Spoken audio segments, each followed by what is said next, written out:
2026 সালের মাধ্যমিকের রেজাল্ট নিজের মোবাইল থেকে খুব সহজে কিভাবে চেক করবেন সেটি আজকের এই ভিডিওতে তুলে ধরব। প্রথমে আপনারা গুগল ক্রোমে চলে আসবেন এবং ক্রোমের সার্চ বারে টাইপ করে দেবেন এক্সাম সরকারি রেজাল্ট ইনফো।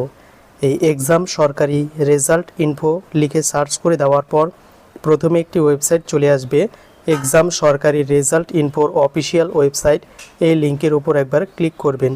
তারপর এই ইন্টারফেসটা বা এই ওয়েবসাইটটা খুলে যাবে। এই ওয়েবসাইটের লিঙ্ক ভিডিও ডেসক্রিপশনে দেওয়া থাকবে, সেখান থেকেও সরাসরি কিন্তু এখানে চলে আসতে পারবেন।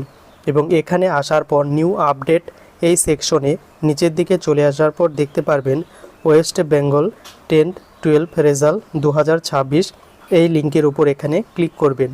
তারপর নতুন একটি ইন্টারফেস ওপেন হবে এবং এই ইন্টারফেসের একদম নিচের দিকে চলে যাবেন এবং এখানে আসার পর দেখতে পারবেন এখানে মাধ্যমিক রেজাল্ট ক্লাস 10 লিঙ্ক 1 ও লিঙ্ক 2 অর্থাৎ দুটি লিঙ্ক রয়েছে। তো মাধ্যমিক রেজাল্ট পাবলিশ হলে যে কোনো একটি লিঙ্কের উপর ক্লিক করবেন। হয়তো একটি সার্ভার ডাউন থাকতে পারে, অন্যটি কিন্তু অ্যাক্টিভ থাকবে।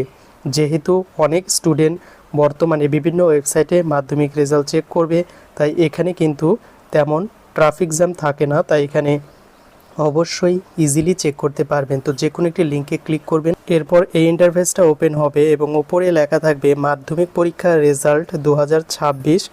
তার ঠিক নিচে দেখতে পারবে এন্টার ইওর রোল। এখানে এন্টার ইওর রোলের সেকশনে তোমার রোল এবং নম্বর পাশাপাশি দুটো বক্স থাকবে, রোলের জায়গায় রোল এবং নম্বরের জায়গায় নম্বরটা বসিয়ে দেবে। এরপর এখানে লেখা থাকবে enter your date of birth. এখানে যে স্টুডেন্টের রেজাল্ট চেক করবেন সে স্টুডেন্টের ডেট অফ বার্থ লিখে দিতে হবে এবং এটা ফরম্যাট হবে দিন, মাস এবং বছর। এই ফরম্যাটে এখানে কিন্তু এন্ট্রি করতে হবে, বা ক্যালেন্ডার থেকেও আপনারা কিন্তু চাইলে বসিয়ে দিতে পারবেন। এরপর এখানে যে সংখ্যাগুলো রয়েছে সিকিউরিটি কোড বা ক্যাপচা কোড, এই কোডগুলো হুবহু এখানে ফিল করে বসিয়ে দিতে হবে। এরপর নিচে যে সাবমিট বাটন রয়েছে এই বাটনে ক্লিক করলেই মাধ্যমিকের রেজাল্ট নিজের মোবাইল স্ক্রিনে ভেসে উঠবে। কোন সাবজেক্টে কত নম্বর, পাস নাকি ফেল, ওভারঅল কত মার্কস পেয়েছেন, প্রত্যেকটি ডিটেলস কিন্তু দেখে নিতে পারবেন।